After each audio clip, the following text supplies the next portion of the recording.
Video کو like کریں، ہمارے چینل کو سبسکرائب کریں، پاس والی بیل آئیکن کو دبا دیں تاکہ ہماری آنے والی ہر نیو ویڈیو کی نوٹیفیکیشن آپ کو ملتی رہے۔ آقا فرماتے ہیں میرے نوجوانوں ذرا غور سے سن لو، آج تم میری تقریر نہیں بلکہ میرا درد دل سن رہے ہو۔ عبد الماجد بھائی نے مجھے موقع فراہم کیا کہ میں اپنا درد دل تمہارے سامنے پیش کروں۔ میری مائیں اور بہنیں بھی یہاں موجود ہیں۔ اللہ کے حبیب علیہ السلام فرماتے ہیں جو اپنی ماں پر اپنی بیوی کو ترجیح دے گا اللہ نے اس پہ جنت کی خوشبو بھی حرام کر دی ہے۔ میں سوچتا ہوں جمعہ کے دن، اتوار کے دن لوگ بائک پہ بٹھا کر کے اپنی بیویوں کو پارکوں میں، ہوٹلوں پہ گھمانے لے جاتے ہیں۔ کیا کبھی تم اپنی ماں کو بھی لے کے نکلے ہو اس طرح گھمانے، تفریح کرنے؟ جبکہ بوریت کا احساس اس کو زیادہ ہوتا ہے، وہ بوڑھی ہو گئی ہے، وہ اب اس کے پاس کوئی بیٹھنا پسند نہیں کرتا۔ کبھی ماں کو بھی تو لے کر نکلو، کبھی ماں کو بھی تو تفریح کراؤ۔ جتنا قیمتی جوڑا بیوی کو لا کے دیتے ہو کبھی ماں کو بھی تو لا کے دو۔ شہر مالیگاؤں مندی میں ڈوب گیا ہے، لوگ دعائیں کر رہے ہیں، رو رہے ہیں، گڑ گڑا رہے ہیں، ہم بھی آپ ہی میں شامل ہیں۔ لیکن میرے آقا فرماتے ہیں اگر کوئی تنگ دستی سے نجات چاہتا ہے تو وہ ماں باپ پر فراغ دلی سے خرچہ کرے، اللہ اس کے رزق میں برکتیں عطا فرمائے۔ تنگی کا علاج ہے۔ آقا فرماتے ہیں جو ماں باپ کے ساتھ اچھا سلوک کرے اللہ اس کی عمر لمبی کر دیتا ہے، اس کو مالدار کر دیتا ہے، مالا مال کر دیتا ہے۔ آقا فرماتے ہیں کہ جو نماز میں اپنے ماں باپ کی مغفرت کے لیے دعا نہ کرے اللہ اس کی نماز کو قبول نہیں کرتا، اس کی نماز ناقص اور نامکمل رہتی ہے، اس کی نماز ادھوری رہتی ہے جب تک وہ اپنے ماں باپ کے لیے مغفرت کی دعا نہ کر لے۔ تو ایک جوان نے اپنی ماں کو گھر سے باہر نکالنے کا پلان بنایا اور اس نے کہا ماں چل میں تجھے گھمانے لے کر چلتا ہوں۔ بوڑھی ماں کے دل کی کلی کلی کھل گئی، دل کے کانوں سے سنے۔ میری مائیں اور بہنیں بھی یہاں، جوان میری بہنیں بیٹھی ہوئی ہیں، میں ان کا بھائی، ان کا خادم، اور میں ان کا شکریہ ادا کرتا ہوں۔ دور دور سے آتی ہے محفلوں کے اندر، میں کہتا ہوں جب آپ کا شوہر آپ کی طرف متوجہ ہو تو کبھی تم بھی تو کہہ دیا کرو کہ وہ تمہاری ماں ہے، ذرا اس کا بھی خیال کر لو۔ اگر ایک بیوی اپنے شوہر کو یاد دلائے، خدا یاد دلا دے کہ اپنے ماں کا بھی ذرا خیال کر لو، تو شاید میں سمجھتا ہوں کہ شوہر آپ کے کہنے پر کچھ کرے گا۔ اور آپ کا حال تو یہ ہے آپ کو اپنی ماں اچھی لگتی ہے، شوہر کی ماں اچھی نہیں لگتی۔ لیکن میری بہن یاد کرنا، یاد رکھنا، اپنی بوڑھی ساس کو تو کب تک ستائے گی؟ ایک دن تو بھی ساس بنے گی، اور جو سلوک آج تو اپنی ساس کے ساتھ کر رہی ہے اس سے بدترین سلوک تیری بہو تیرے ساتھ کرے گی۔ اس لیے کہ اللہ دور نہیں ہے، کما تدین و تدان، تم جیسے کرو گے اللہ تمہارے ساتھ ویسے ہی بدلہ لے گا۔ وہ عورتیں سکون سے ہوتی ہے بڑھاپے میں جو اپنی ساس کی دعا لیتی ہے، کیونکہ تمہاری جنت تمہارا شوہر ہے اور تمہارے شوہر کی جنت اس کی ماں ہے۔ اگر تم ساس کو گھر سے باہر نکلنے کا پلان کر رہی ہو تو گویا کہ تم اپنے شوہر کو بے جنت کرنا چاہتی ہو، اسے جنت کیسے ملے گی؟ بیوی نے بہکا دیا، یہ پلان بنا لیا کہ ماں سے الگ ہو جانا ہے، اور ماں سے کہتے ہیں ماں چل تجھے، ماں کی کلی کلی خوش ہو گئی، آج میرا بیٹا مجھے گھمانے لے جا رہا۔ بوڑھی ماں کو وہ لے کر کے کار میں بٹھایا اور اولڈ ہاؤس کے دروازے پہ کار کھڑی کی، پارک بنا ہوا تھا، اس کے زینے پہ ماں کو بٹھایا، کہا ماں دیکھ یہ اولڈ ہاؤس ہے، یہ بڈھا گھر ہے، یہاں بڑی خدمت کی جاتی ہے، بہت خیال کیا جاتا ہے، آج سے تجھے یہاں رہنا ہے۔ اچھا میں چلتا ہوں، میرے لیے دعائیں کرتے رہنا، جب جب موقع ملے گا میں آیا کروں گا ملنے کے لیے۔ ماں نے حسرت بھری نظر سے اپنے جاتے ہوئے بیٹے کی کار کو دیکھا۔ بیٹے کے گھر میں کوئی کمی نہ تھی، بہت مالدار تھا وہ، لیکن بیوی کے کہنے پہ ماں کو الگ کر رہا تھا۔ ماں نے اپنے دوپٹے سے تھر تھراتے ہوئے ہاتھوں سے دوپٹے سے آنسو پوچھے، اور ماں کو کیا یاد نہیں آتا ہوگا، وہ گیلے بستر پہ سونا، اپنا دودھ پلانا۔ یہ دودھ کیا ہے؟ خون کے کئی قطرے ملتے ہیں تب جا کے کہیں دودھ کا ایک قطرہ بنتا ہے۔ 2 سال تک پورے شوق کے ساتھ ماں اپنے بچے کو دودھ پلاتی، ماں کبھی سینے لگاتی، کبھی چومتی ہے، کبھی پیار کرتی، کئی محبت کرتی، بلکہ وہ محبت ہی تو کرتی ہے، اور کرتی کیا ہے؟ اس نے جاتے بچے کو دیکھا، جوان بیٹے کو دیکھا، لیکن بڑھاپا حسرت بھرے انداز سے ٹھہر گیا، اور جوان بیٹا کار میں روانہ ہو گیا۔ اولڈ ہاؤس کے ذمہ داروں نے جس وقت ایک بڑھیا کو روتے ہوئے دیکھا، وہ رجسٹر لے کر کے چند ذمہ داران آئے، بڑھیا کے ارد گرد بیٹھ گئے۔ مائی تیرا نام کیا ہے؟ بڑھیا نے دوپٹے سے آنسو پوچھتے ہوئے اور روتے ہوئے اپنا نام کہا، پھر کہا تیرے بیٹے کا نام کیا ہے؟ بڑھیا کی ہچکی بھر گئی، آواز بھرا گئی، بیٹے کا نام نہ لے سکی۔ کسی نے کہا مائی تیرے بیٹے کا نام؟ کچھ نہیں کہا۔ مائی تیرے بیٹے کا نام؟ کچھ نہیں کہا۔ کسی نے کہا چھوڑو، مائی کو اندر لے کر کے چلو، یہ اس کا بیٹا اس کو آج چھوڑ گیا ہے نا، اس لیے اتنی ناراض ہے کہ یہ اپنے بیٹے کا نام لینا نہیں چاہتی۔ جیسے ہی اتنا سننا تھا کہ یہ اپنے بیٹے سے اتنی ناراض ہے کہ اپنے بیٹے کا نام لینا نہیں چاہتی، بڑھیا نے پوری بڑھاپے کی طاقت کو اکٹھا کیا اور بول نہیں پا رہی تھی، رو رہی تھی، کہنے لگی خبردار، میرے بیٹے کے خلاف ایک جملہ بھی اگر کہا تو یہ نہ کہنا کہ ناراض ہوں، اس لیے بیٹے کا نام لینا نہیں چاہتی۔ اللہ میرے بیٹے کو سلامت رکھے، اس لیے اس کا نام لینا نہیں چاہتی کہ میرا بیٹا بڑا مشہور ہے، اگر نام بتا دوں گی تو میرے بیٹے کی بے عزتی ہو جائے گی، اس کی آبرو کو بچانے کے لیے نام نہیں لیتی۔ ماں یہ ہوتی، تم نے ماں کو کبھی نہیں پہچانا، یہ دنیا کی رنگینیاں رنگریلیاں یہ سب تم اس میں ڈوبے ہو، آج تمہیں ماں باپ کی اہمیت نہیں پتا۔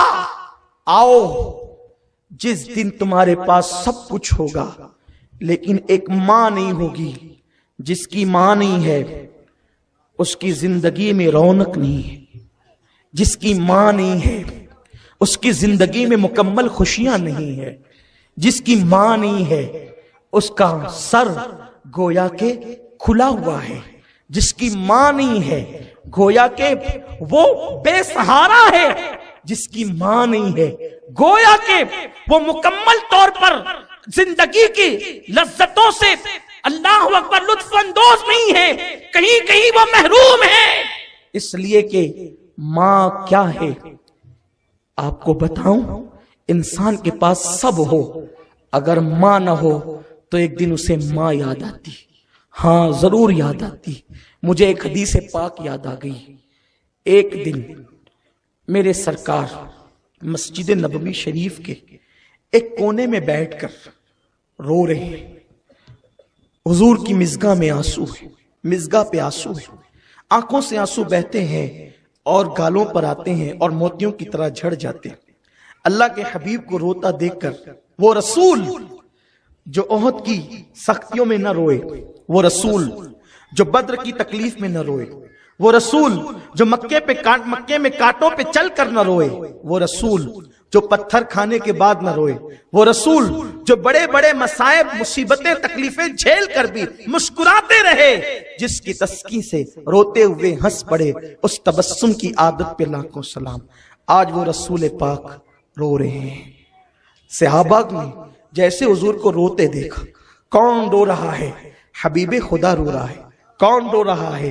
جان آدمیت رو رہا ہے۔ کون رو رہا ہے؟ جان آبرو انسانیت رو رہا ہے۔ کون رو رہا ہے؟ معلم کائنات رو رہا ہے۔ کون رو رہا ہے؟ انسان کامل رو رہا ہے۔ کون رو رہا ہے؟ مالک جنت رو رہا ہے۔ کون رو رہا ہے؟ قاسم نعمت رو رہا ہے۔ کون رو رہا ہے؟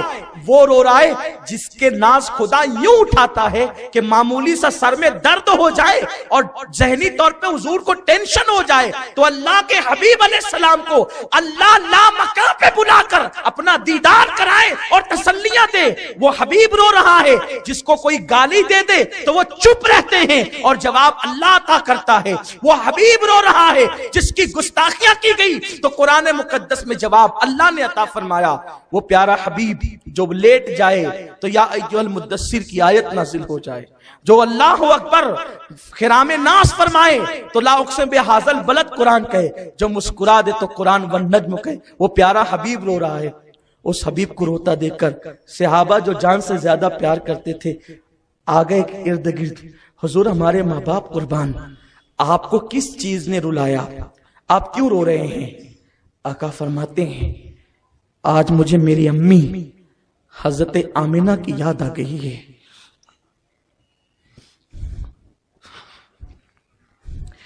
مالک کونین کو، جس کے گھر میں کسی چیز کی کمی نہ ہو، جو جنت کا مالک ہو، جو خدا کی کنجیوں کا مالک ہو، وہ حبیب مسجد کے کونے میں بیٹھ کر گویا کہ آواز دے رہا ہے اپنی 6 سالہ بچپنے کی زندگی کو، کہ وہ وقت جب ابوا کے مقام پر ایک آمنہ بستر پر، جسے بستر نصیب نہ تھا اس وقت، بستر پتھروں کا بستر، پتھروں کا سرہانہ، ایک ماں ہے، اس کے سرہانے بائیں طرف ایک کنیز ہے جس کا نام ام ایمن ہے، اور اس کے سامنے سینے کے پاس ایک 6 سال کا معصوم بچہ جس کا چہرہ اتنا خوبصورت ہے، من رآنی فقد رأى الحق، جو خدا کا جلوہ دیکھنا چاہے اس بچے کا چہرہ دیکھے۔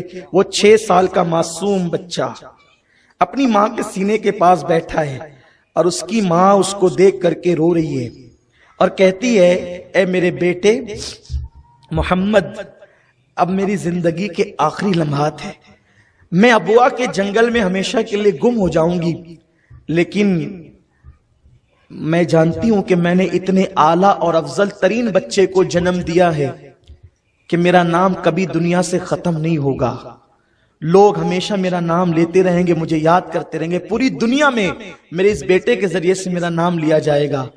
حضور علیہ السلام کو وہ لمحات یاد آ رہے تھے، 6 سال کی عمر میں میری ماں میری پیشانی کا نور دیکھ کر کے دعا کر رہی تھی اور آنکھیں بند کر، حضور کی امی جان حضرت آمنہ کے یہ لمحات حضور کو یاد آ گئے، حضور رونے لگے، آج میری امی مجھے یاد آ گئی۔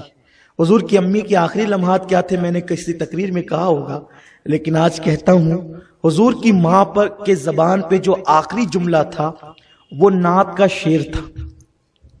آپ کہہ رہی تھی میرے بیٹے کا چہرہ ایسا ہے جس کے صدقے اللہ باران رحمت کا نزول فرماتا، میرا بیٹا وہ ہے جس کے ڈنکے مشرق و مغرب میں گونج جائیں گے، میں نے اتنا عظیم بیٹا جنم دیا ہے۔ تو یہ جملے کہہ رہی تھی اور آنکھیں بند کر لیا۔ حضور اپنی ماں کے سینے پہ ہاتھ رکھ کے کہتے ہیں امی اور بولو نا۔ حضور 6 سال کے بچے اپنی ماں سے کہتے امی اور بولو نا، ایک مرتبہ کا امی اور بولو نا، تو ام ایمن نے روک دیا، بیٹے جو چپ ہو جاتے ہیں موت کی آگوش میں پھر وہ بولا نہیں کرتے، اللہ کی عزت کی قسم اگر ام ایمن منع نہیں کرتی اور حضور دوسری بار کہہ دیتے امی بولو نا، حضور کی ماں ضرور بولتی، لیکن قدرت کو یہ منظور تھا تاکہ یہ داستان امت کے سامنے دہرائی جائے گی۔ امی اور بولو نا، جو کہہ رہی تھی بولو نا، کہتی ہے جو دنیا سے چلے جاتے ہیں بیٹے وہ بولا نہیں کرتے، چپ ہو گئے۔ حضور سید عالم حضور کو وہ لمحات یاد آ گئے، آقا مسجد نبوی میں بیٹھ کے رو رہے تھے اور کہتے ہیں آج مجھے میری امی حضرت آمنہ کی یاد آ گئی۔ سرکار علیہ السلام کی بارگاہ میں حضور کو روتا دیکھ کر صحابہ بھی رو پڑے۔ آقا فرماتے اب عشاء کا وقت آنے والا ہے، کاش میری ماں آمنہ حیات ہوتی اور میں تم لوگوں کو عشاء کی نماز پڑھا رہا ہوتا اور میری ماں مجھے کہتی اے میرے بیٹے، اے میرے بیٹے، ہائے ہائے ہائے، اے میرے بیٹے، قرآن جسے طٰہٰ کہے، قرآن جسے یاسین کہے، قرآن جسے مزمل کہے، قرآن جسے مدثر کہے، قرآن جسے والنجم کہے، قرآن اللہ اکبر جسے کاف ہا یا عین صاد کہے، قرآن جسے انا اعطینا کل کوثر کہے، اور کون کہہ رہا ہے قرآن میں؟ وہ احکم الحاکمین کہہ رہا ہے، جس کو خدا نے جس کے 3000 نام رکھے، نام 3000 نام 3000 نام ہے جس رسول کے، وہ رسول کہتے ہیں کاش میں عشاء کی نماز پڑھا رہا ہوتا اور میری ماں مجھے کہتی اے میرے بیٹے، یہ بیٹے کی لذت ذرا لیجئے۔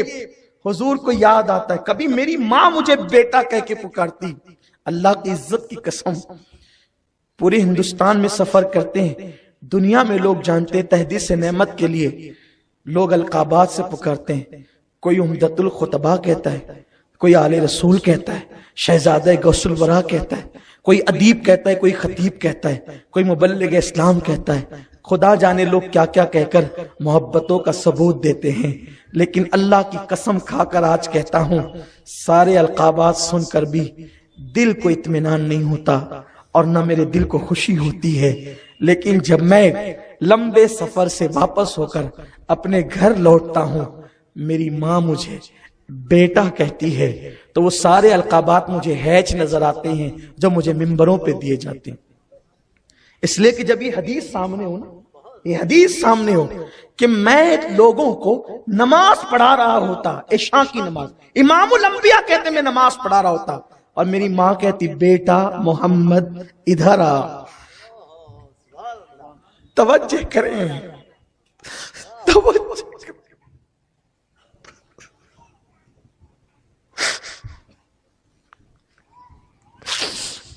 اگر کوئی حضور کو یہ کہہ دے وہ کافر ہو جائے، حضور کو کوئی یہ کہہ دے بیٹا محمد، وہ کافر ہو جائے، وہ کافر ہو جائے، اس لیے کہ حضور امت کے روحانی باپ ہیں۔ کوئی حضور کو بیٹا نہیں کہہ سکتا، کوئی حضور کو بیٹا نہیں کہہ سکتا، اس میں حضور علیہ السلام کی بے ادبی ہے اور حضور کی بے ادبی کفر ہے۔ لیکن آقا کہتے کاش میری ماں حیات ہوتی اور مجھے کہتی بیٹا محمد ذرا ادھر آنا، تو صحابہ حضور کو دیکھنے لگے، حضور آپ کیا کرتے؟ آقا فرماتے میں عشاء کی نماز